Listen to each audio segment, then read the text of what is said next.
Hi, it's Connie with the Kids from Free Public Library, and today I thought I would share another style of coding with everyone. So last time we talked about coding, we discussed binary code and how it's all zeros and ones and for computers. Today I thought I would share with you guys Morse code, which is dots and dashes. But instead of being for a computer, it's actually for you to read. Right? Weird. So who would have used Morse code and why was it being used? Morse code, easily explained, is like a really old version of DMing or text messaging or an email or even FaceTiming, in so much as it could get a message to somebody in another town a little bit quicker than actually going to visit them or trying to write a letter to them, because this was around the same time phones were coming into use, but not everybody could afford a phone.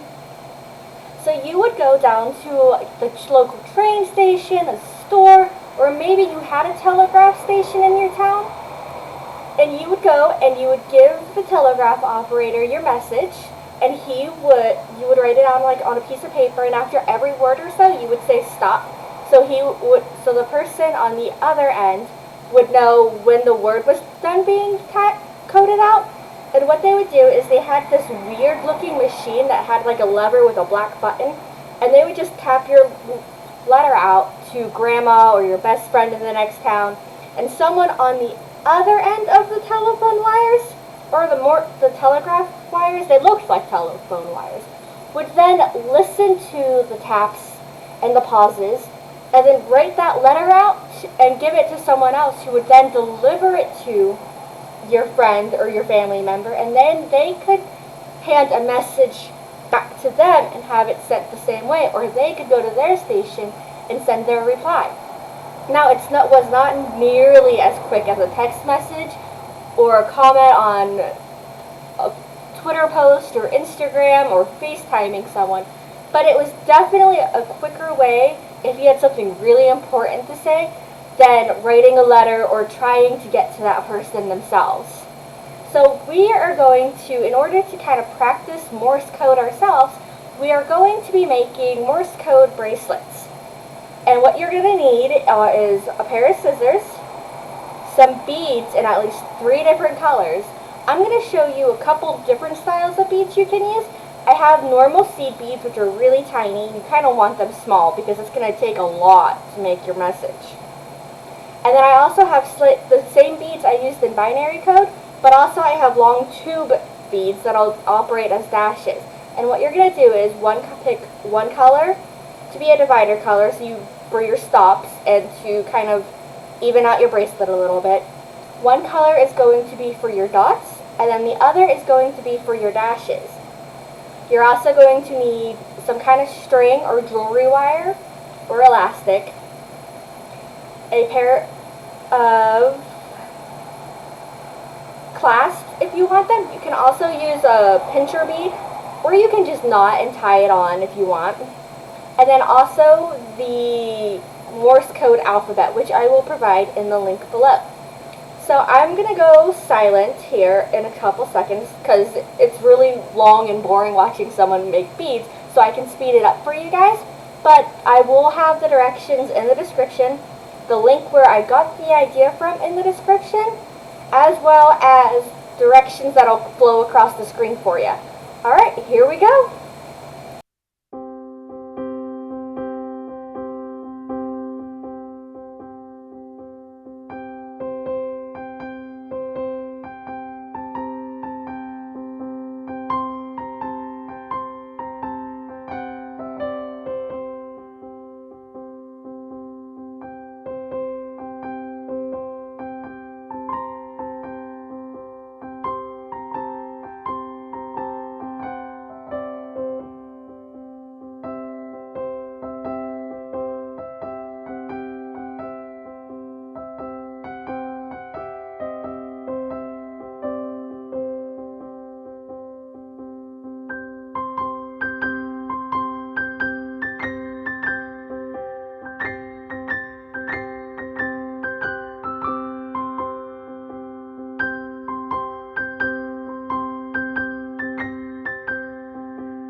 Alright, and there you have it. Morse code bracelets. See how many different secret messages you and your friends can make for each other. Thanks for watching.